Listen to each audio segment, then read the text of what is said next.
ایک یہودی کے پاس ایک مسلمان ہیرے تراشنے کا کام کرتا تھا جو اپنے کام میں ہنرمند اور حد سے زیادہ ایماندار تھا۔ یہودی اس سونار کی کاریگری سے بے تحاشا نفع کمانے کے باوجود اسے مناسب معاوضہ ادا نہ کرتا تھا، جس کی وجہ سے وہ بمشکل اپنے گھر کا خرچہ پورا کرتا تھا۔ یوں ہی کام کرتے کرتے اس کی پوری عمر گزر گئی۔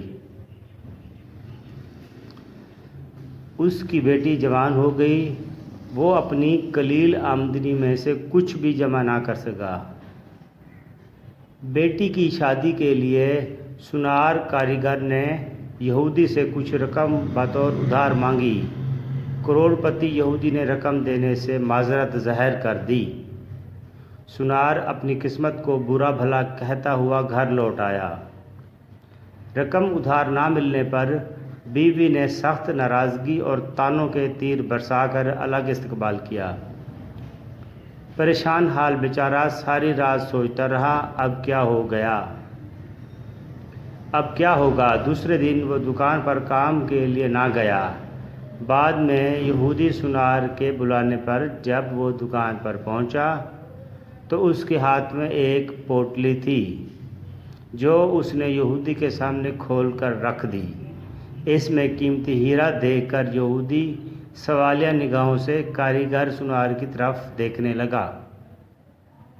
کاریگر بولا، مالک، یہ ہمارا خاندانی ہیرا ہے، اسے بیچنے کی اجازت نہیں۔ آپ اسے گروی رکھ کر مجھے کچھ رقم دے دیں، میں آپ کو رقم لوٹا کر اپنا ہیرا واپس لے لوں گا۔ یہودی راضی ہو گیا۔